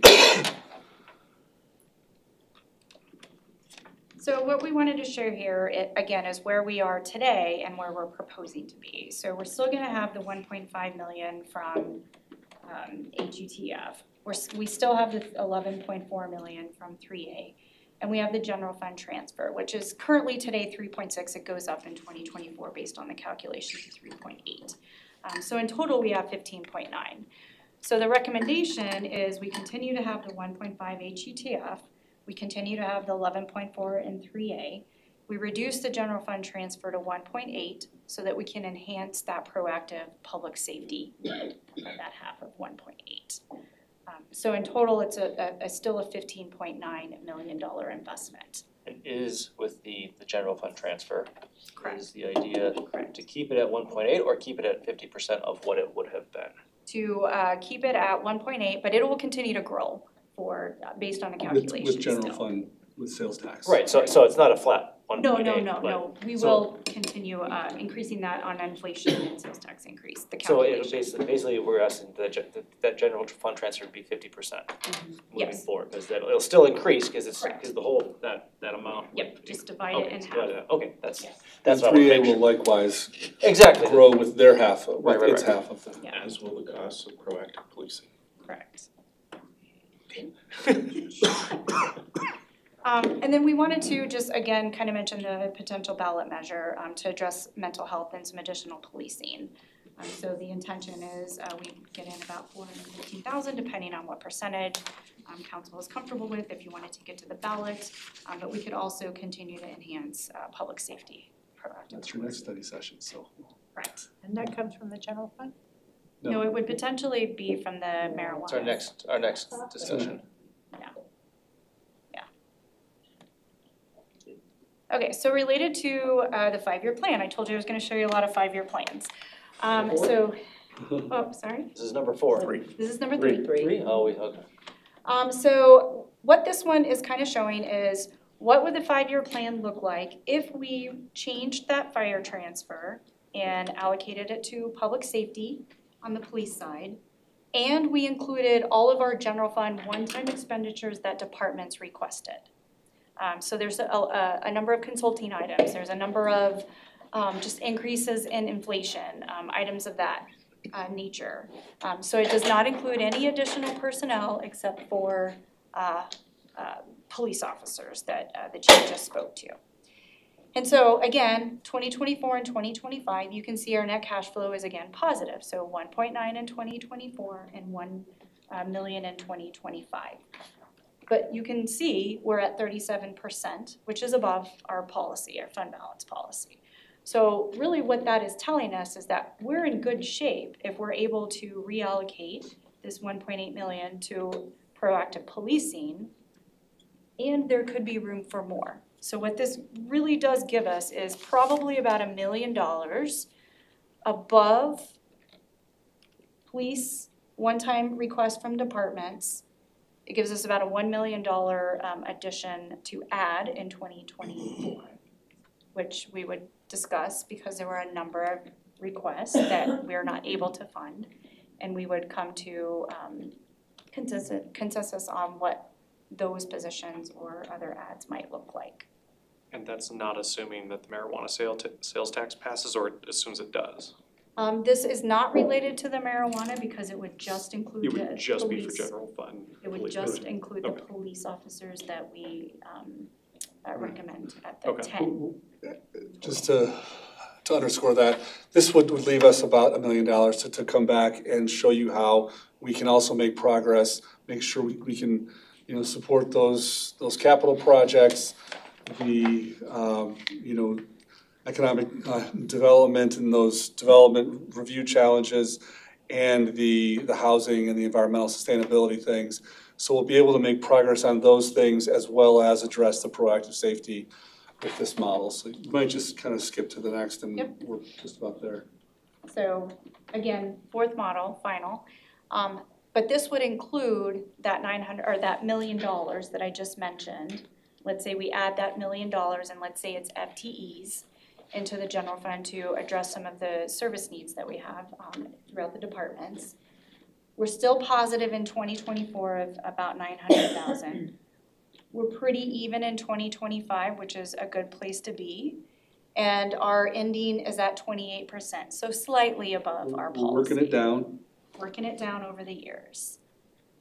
So essentially, that's what it would look like if there was support for the change in the transfer, and if there's support in funding one-time expenditures and some of these additional needs throughout the departments. And what level of needs that we had on a previous slide?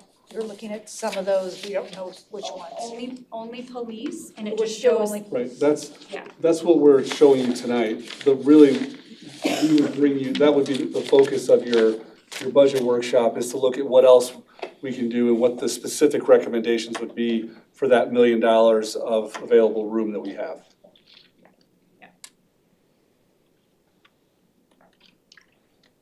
So what's the impact to 3A funding?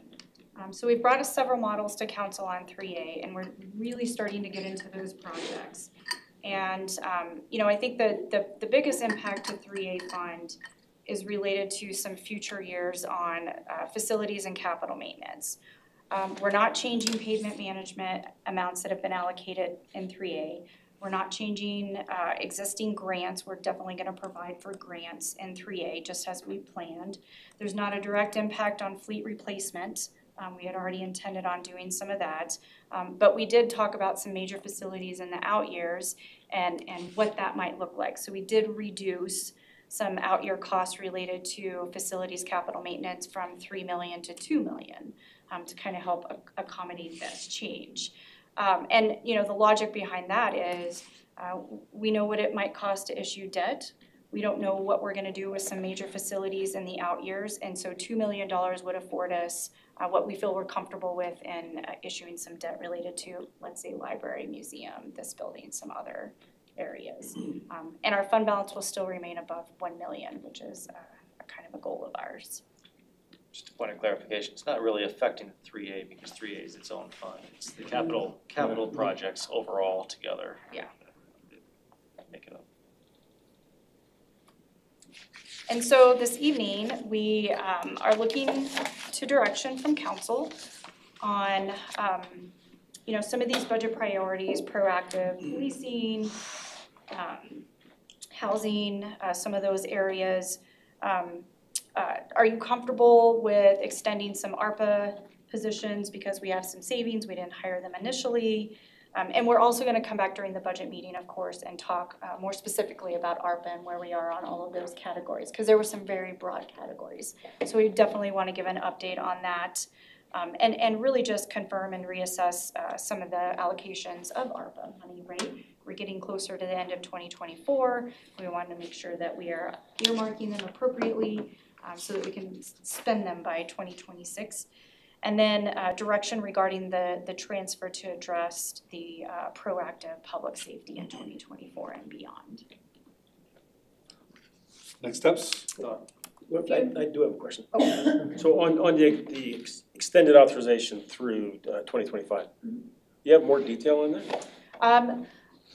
We don't currently, but it'll definitely be a topic of conversation on the September 9th. Is it fair to say, we looked at only the categories of ARPA where staff, Correct. that were used for staff? So we're not Correct. looking at anything else that council talked about. We just did a little true up of what's been spent and what hasn't. And, you know, we found that, you know, given, as Tiffany said, some of the delays in hiring, things that have happened, we can afford to carry those needs through to 2025 without, you know, yet having to consider either, you know, terminating those or Without bring them ARPA into the funds. general fund. Right, without ARPA funds. It's Right, kind of right, like their annual carryover authorization of things, just that, but just within ARPA specifically. Correct. And just within staffing ones, so there are a What's lot an of other example- things. What's an example, for instance? Example would be our housing policy analyst, you know, is one. We have a IT support technician. There are, how many of them are there? 4, 5? I believe there's 5. An example is the budget manager position, so I'm using ARPA to help fund that currently. And we had a period of time where we didn't require funding for that position, so we have some savings there. There was some hiring in HR that came later than anticipated, and so there's some savings there. And so it's really just going through those FTEs and where are we, what do we plan to spend by 2024, and how much do we have It's just remaining? unspent funds from those authorizations that would just be, you know, rolled over to We didn't look towards housing, we didn't look towards any of those larger projects or categories that was supported by council. And it's a use it or lose it, right, ARPA? It is. So it's- If we don't identify it and earmark it by the end of 2024, technically we are required to give it back to. We're not doing that. But this is authorized going beyond that though, with Well, the water part. Just through 25, just through the end of the ARPA. So right now, these are all slated to terminate in 2024. We Which have is until starting to make. 2026 to spend it though, Yes. but there was you have to. So we're authorize still by using the ARPA funds? Correct. Yeah. Okay. We're not committing general funds. No. We're actually, we're delaying that decision by a year. Thank you. and then as far as next steps, we do have the council budget session. It is a Saturday on September 9th, so there'll be a lot of detail and a lot of discussion in that. We have a scheduled budget session follow-up September 20th. Has anybody looked at the football schedule yet? Oh, no. I know, Keith asked me that all the time. Intentionally, I It's not on a Monday night. Uh-oh. We have a planned budget session follow-up if we need it, and then we That's have okay. first and second reading on the adoption of the 2024 budget in October. That's what we Any have. questions, council? No, thanks for that. No, I think you're on the right track. Those last 2 5-year plans, I think we're right on the money. I think the general fund transfer is the way to go. Yep. I think my only ask for the September 9th meeting, Chief, is if you can present some current utilization of officers and personnel and showing how close to red line we are actually running, just even from a visual basis, I think that would help, you know, bolster support. Sure. All right, let's talk marijuana. That's not something I was expecting. Jerry's. Way to go, Jerry. No, I was just gonna say thank you. I think this is great, you know. You were expecting Steve to say that one. It's always been difficult moving pots of money around, you know, I know when we had the fire merger, that was the idea of, well, how do we fix an issue where we from a position of strength to move it where it's needed more. And kind of the same thing here now, our capital improvements projects are funded a lot, it's, strength, and apparently Chief is And thank you for one the of our. 5 different scenarios of the budget. It made it very easy to follow, or whatever. It's tip for you. All right, thanks. Thank you. Thanks, Chief. Well, I'm not sure I'm leaving yet. Are you gonna stay here? That's fine. You want me to stay? Keep an eye on him, that guy. Yeah, really.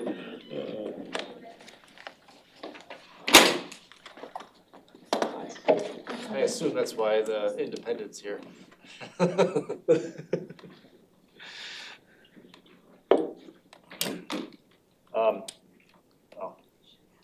Councilmember Millman run away here? He did, gotta wait.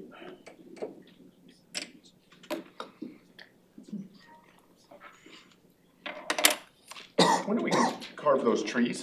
We want tree carving. Yeah, man. When's that happening, Kathleen? Let's find out. Call time. Let's find out for I you. think I just saw Keith drop his pencil back there. Are you gonna be doing All that? right, we can start now that Councilmember Millman's back. How's chatting with I know, no problem. We know you're going there. Very nice. Alright, so the last item on discussion is a potential ballot question regarding marijuana retail sales tax. We had a study session a while back. And so, kind of getting down to the nitty gritty of when we needed to say red light, green light, and put acceleration off the green light if that's the choice. Right, I think, nice job, Mayor. Kathleen. Job. Nailed it.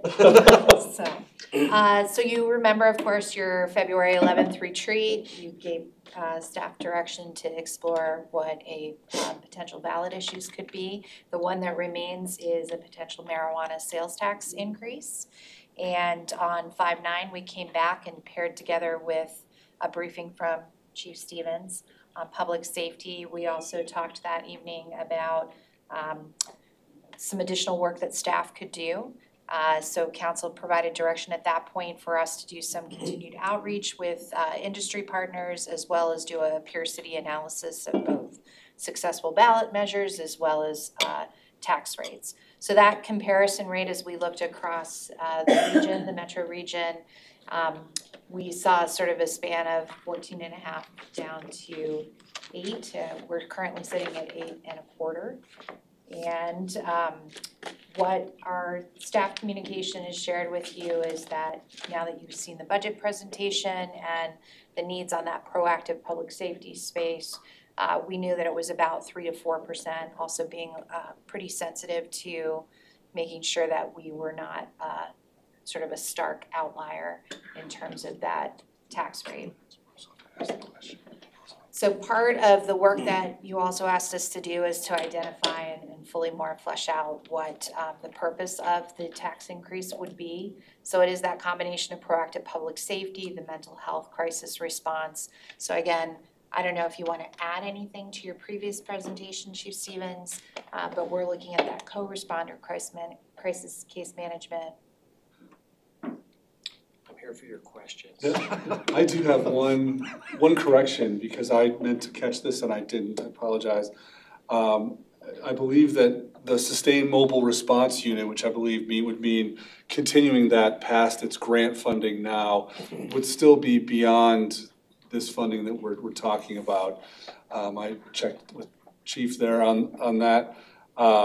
So that bullet point would not be accomplished with the size of ballot measure that we're talking about. Yeah, and I think we haven't included this evening so that we are clear with you about the purpose, sort of things like, because I think we would want to maintain some level of flexibility as we move forward. Right now, that mobile response unit is something that we're fortunate to find grant dollars to provide that as part of our efforts. So if that were to change at some point, we would want to maintain that flexibility for council to decide if this were an opportunity to continue that type of program. And what kind of money are we talking there? The mobile response unit. Are you talking overall or just for that MRU? MRU. It's unknown at this time. It's entirely funded right now by All Health on mostly grants. How much is So that for a grant? What's that? What do we have for a grant? It's not ours, it's theirs, so I do not know.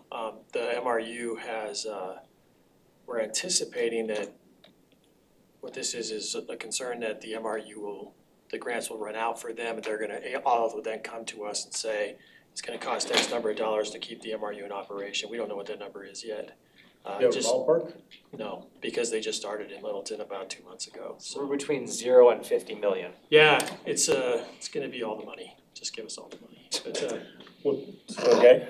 I know that, you know, for the rest of this, for example, if we go with the additional co-responder, we have one co-responder now, we have 8 hours of case management a week, and it costs us about $72,000 a year. And then to expand and add a second co-responder, a full-time case manager, to that's gonna be an additional like 140, I think, additional. So you're a little over 210,000 for 2 co-responders and a full-time case manager. So MRU, I'm ballparking, guessing, you know, to run it $100,000 a year maybe, split between us and, well, I don't know, that's a guess, but ballpark.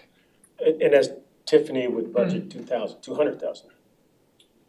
She would, I presume she would budget it much higher, which makes sense. That's why I love her. Yeah, okay, so, Right, It's not the only reason. so we're looking at somewhere around 150 yeah, to Probably 200. that'd be my guess, based on the services they're providing currently. it'd be a future decision. And I think, you know, this is really related more to those pieces of, these are the types of things that we would fund through this revenue source. But the package that you're looking at in terms of that dollar figure is one from the budget conversation just previously, so roughly 413,000, if I'm remembering my numbers correctly. That's what I remember. Yeah. So. We did continue that industry outreach. We're able to meet with the Silver STEM's leadership team, speak with the HR consultant at the suggestion of the mayor. That ongoing outreach, we'll continue to do that as council provides us additional direction and we work on any next steps that you help us identify through this evening's discussion. Again, that total package that we're looking to provide through those public or proactive public safety, 413,000. So you kind of see, again, when we did that analysis of tax rates and what didn't sort of put us too far on either end, somewhere between 3 and 4%, you know, magically that 3.5% does look like it does answer the need that we have identified as part of the budget exercise that we've gone through. Can I ask a question? Yes. If we said, sure, let's put on the ballot 3% tax rate increase, and it does bring 357, is there any other places to find funding to meet that 413? Yeah, so essentially that would mean that that additional expense would come back in the general fund. Okay. And so we pull that back into the general fund which would then adjust that $1 million we were talking about Okay. And previously. that amount, that Gotcha. difference would compete with all the other kind of program needs that you heard about in the last presentation. Got it. So as we did have these conversations with industry, there were a number of alternatives that were identified as part of that conversation. I think that, you know, one, council could decide to phase in the sales tax increase, so realize that revenue, you know, at a percent at a time. Again, you may remember from our presentation back in May, it's roughly 119,000 per percent increase in sales tax rate. There is also an alternative that council could look at some regulatory changes and probably better maximize the revenues that we're realizing to the general fund at this point. So industry has come back and said, you know, we are a bit of an outlier in terms of how we regulate the industry here, both with reduced operating hours as compared to where else they operate in the region.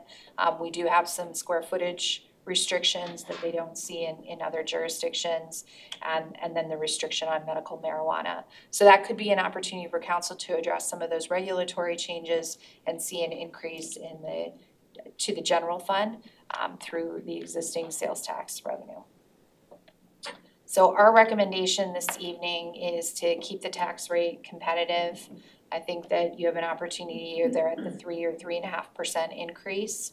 And then we would propose that it makes sense to have that revenue support proactive public safety and the related mental health services. As you deliberate, we ask that you focus a little bit on that last bullet and the last two lines, because with your direction tonight, if we move forward, I know the city attorney will be developing the actions that we need in terms of resolutions, ordinances, and that for that term proactive public safety and related mental health services is staff's best shot at this point for ballot language purpose that we think would be reflective of how we would use the revenue and also be attractive to voters. So that's, you guys are the political experts, and you can give us some feedback if you think that, that's a fair way to talk with the voters about that. So you just said designated for that? Yes, it would be entirely, it would be. I would have used the word designated somewhere in there. Restricted to that, yeah. Okay. Yep. Cool. I was looking for Kyle to give me an interpretation. Yeah, I think that, I was actually thinking back to the slide, 3 or 4 slides ago, where it was mental health crisis response and related proactive public safety, like that, putting the mental health crisis first there. And I don't, Hello, how can I assist you? Use my AI. Let's see if we can come up with that. The package has been received. Does your phone have an answer on the 3? You were saying. I was gonna say, I don't know if the word related helps or not in there. They're both related, but I just, the mental health crisis response and proactive public safety.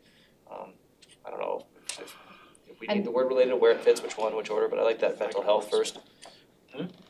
I can wordsmith it to make it a successful ballot measure.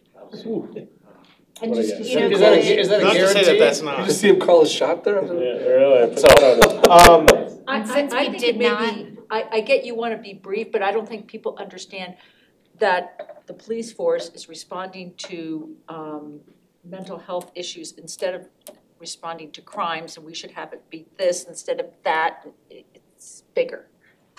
That doesn't explain. that's just kind of the top line. There'll be obviously more. I mean, it's not. Then that's good. Yeah.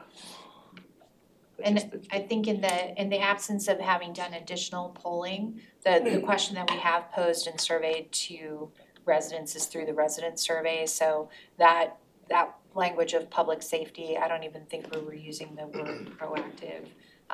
That was where we saw that percentage of success with voters, so.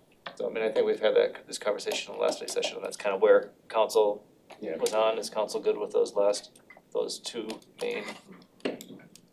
Yeah, not focuses? necessarily worded that way, but yes. Right. The concepts, yeah. So we'll bring back some The After city, Reed puts it through his AI. his magic, his You can borrow mine ChatGPT. if you want. Reed GPT. But now, in relation to this, then, how are we gonna bring in, not like on slide 6, the update the operating hours, square That's footage a and future stuff? discussion, I think. I don't think we don't wanna conflate the ballot with that. Now, but can we read this for our city attorney then? The city can make those decisions without having to go to a ballot, Correct, on the hours and the square footage and things like that, correct. at any time, whether we do it now or later. That is correct. I would take issue with the proposal that was brought in about, not necessarily issue, but I would add to a proposal from the marijuana industry was to reduce the limit on medical marijuana. There is a 2-ounce limit. That's what we have for medical marijuana. However, at state law, if you have a physician's note and they're registered with the medical facility and it's recommended by your physician, you could actually increase that amount. But 2 ounces is standard in terms of medical marijuana.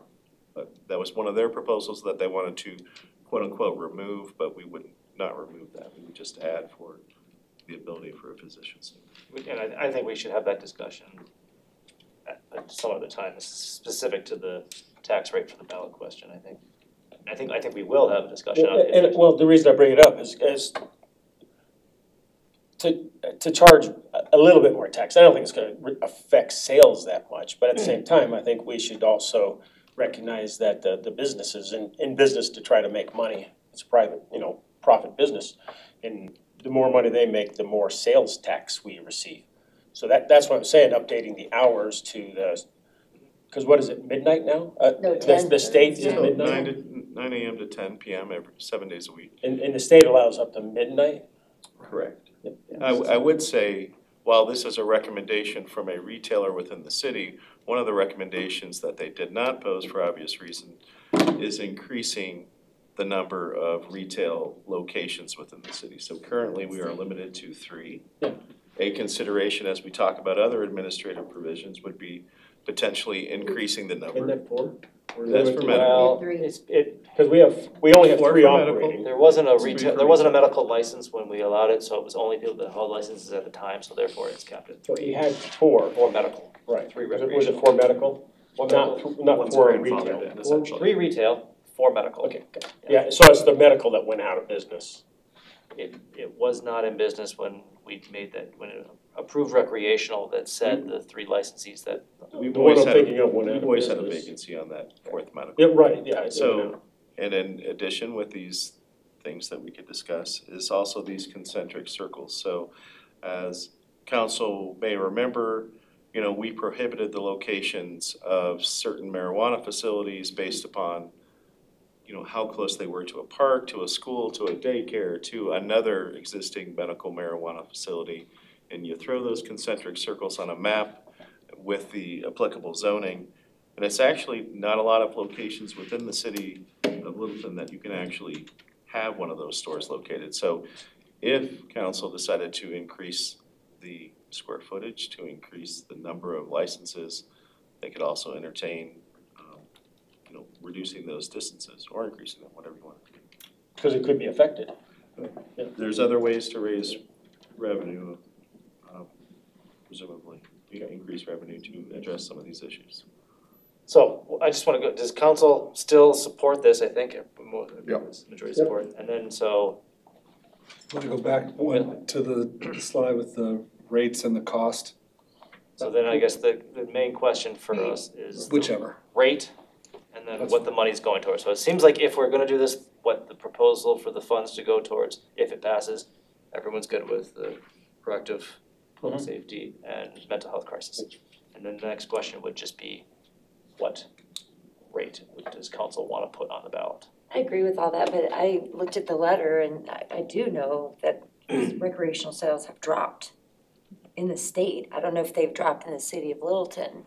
Steve, pick it up.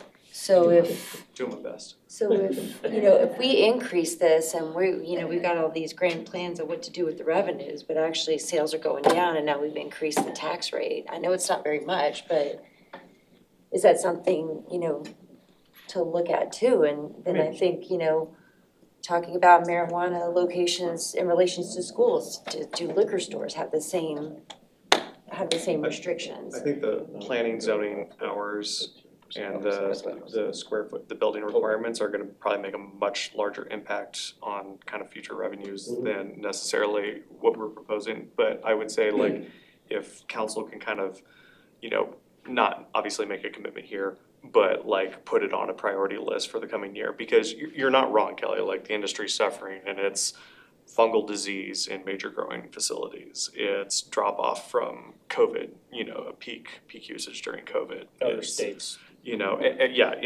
Large conglomerations, competition, oversupply, like there's a lot of reasons why revenue is starting to tank. But I don't think, and I think as was noted in, for the public's dissemination, that council received recommendations from legal counsel from one of the cannabis businesses locally. And I think based on those recommendations, not everything in there was totally off base, but like the city attorneys noticed that there might be some things we can wiggle around.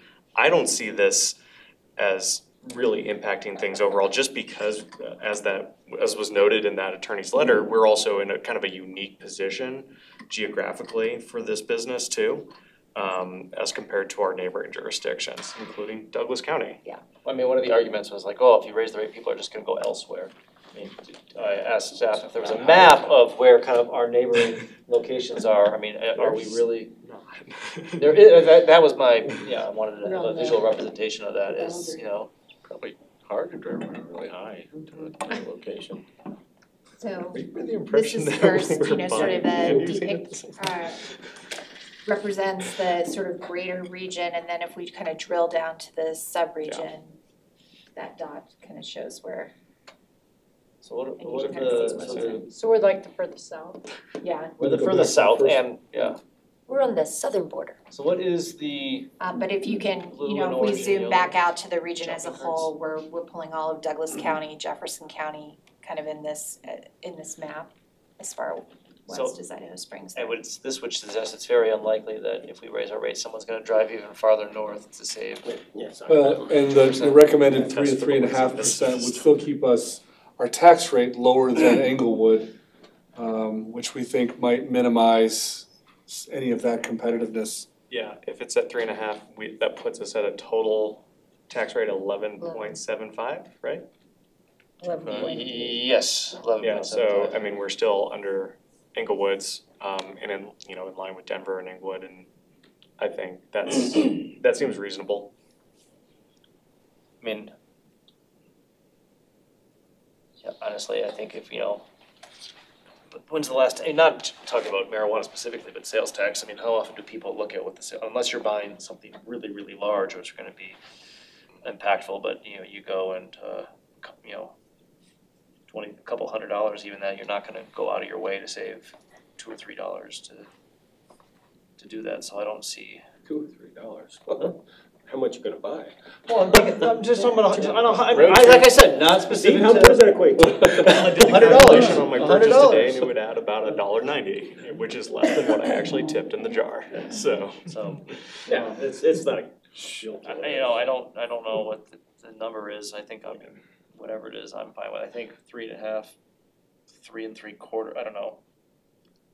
3.5 is It's good hard for the to write. projection, it matches the 413. Feels very justifiable, for what we're funding. That's what staff recommends, I think, go for it.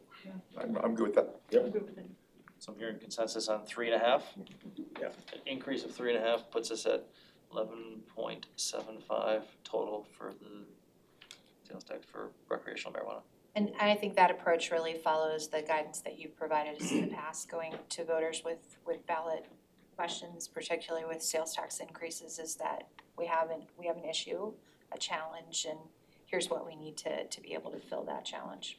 So we're not going outside the city to promote this, are we? Meaning we're not hiring a consultant to advertise this or anything? So you made that decision in May. Good. The decision is So no? this is, so No now time. with the direction tonight, then the city attorney would draft the ballot language. And then in terms of next steps, this is all gonna come back very quickly. With August 15th, you'll have that first reading, which is so next week. And then a special meeting on the 22nd to consider with a second reading and public hearing. And then, and the city won't be doing a campaign for Right. it. There will be I'm sure they put an FAQ of what the revenue would be and what the money would be used for, but nothing more than that. It's not, Yeah, there's not a big It's campaign. not like 3A. No. Right.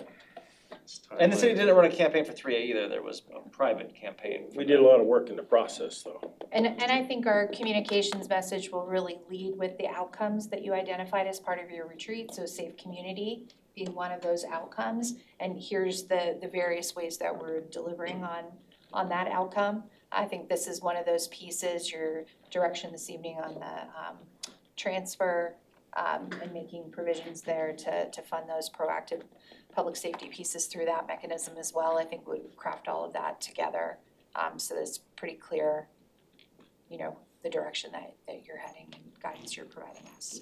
So we have direction for that there. We'll be able to have public response at the public hearing there. Any other questions, comments? Nope. And I think, Steve, you had pegged it as well, as I did. The hours of operation, square footage, it'll be helpful to increase that at some point. Noted. Got it? Great, thank you. Thank you. Thank you All right. for doing double duty there, chief. Right on, Chief. This is about breaking a sweat, I can tell. Don't feel bad. The timeline is hard for my melon. All right, Any first years about this? report, update, anything from city manager? I don't have any reports. City attorney? Anything? I just asked Kathleen when the trees might be getting carved up, just walking around this past weekend, during the criterion, it would've been nice to have those done already, but, the last understanding I had was we had 3 potential people. Right. To I submit know ideas, I'm not sure. When it came right down to timing, there were some, it was hard to find, so I'll get back to you, council, on that question from the status of that project. Yeah, that's great. I have a city attorney comment. Yeah. that's No what I said, way, Tim. come Yeah, I figured I'm gonna steal your time. I'm gonna start jazzing it up for y'all. So, in the legislative session, the Senate and House passed Senate Bill 23-184, and what that did is it's kind of a landlord-tenant type of statute. And what it says is that for prospective landlords looking at tenants, that they can't require more than twice the income. So whatever your rent is, if you can show that you can afford, that you make twice that much, that's the max that you can require. So in the past, there were certain landlords who would require some income verification of, large amounts of money, which weren't necessarily needed to actually support the rent. So the state got involved, they passed that Senate bill, and so it caps that at twice as much. Additionally, So it's the cap on the requirement for the income, not a cap on the rent that you can charge. So if Correct. someone makes Income. $10,000, Correct. so it's Based on rent, yeah. right. correct. And also in that bill, what it did is it created a maximum for a security deposit. And so, again, and what they found when they were, the advocates for this bill were doing is that those sorts of policies were discriminatory or could be discriminatory to those persons that could otherwise afford it, but yet were getting priced out because they were being required to show that they made, 10 times the amount of income needed to support that rent. And so what the other item it did is it capped the security deposit that would be required at 2 months' rent. So again, another policy which was thought by some to be discriminatory is that they were requiring some ridiculous security deposit, which some who could otherwise afford the rent could not, be able to front, so. But a landlord only does that when they have issues, so it's interesting the legislator passes something like they force it on business people, but they're not gonna support the business people when they have those negative income. Or when they don't want certain people to live in their house. Yeah, that's not true, landowners aren't doing that, it's based on damage. So that's what went into effect today, and that is my update, thank you. There was another one though too, what was it on, not on zoning, but went in place today.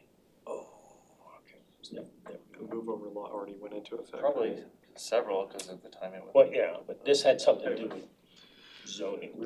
With zoning? I'll ponder. Yeah.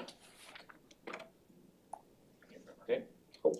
There's a fine band playing on Saturday, Petty Nick's Experience. I've seen them, Parkway. they are really good. So good. Which one? Petty Nick's Experience. Nice.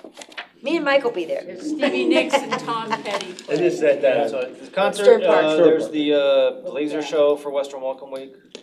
That's starting this week. what's going on? Soon. Yeah. And our Australian folks come to town. Yeah. Yeah. Thursday? Yeah, Thursday is the Councilmember Burke will be there to welcome our young people. Hopefully if they're friends on that. They're coming from, Australia, I guess? they're not coming from Australia. Good stopover. Great, all right, The best stop. thanks, we're adjourned. All right. Hey, Jim. Y'all give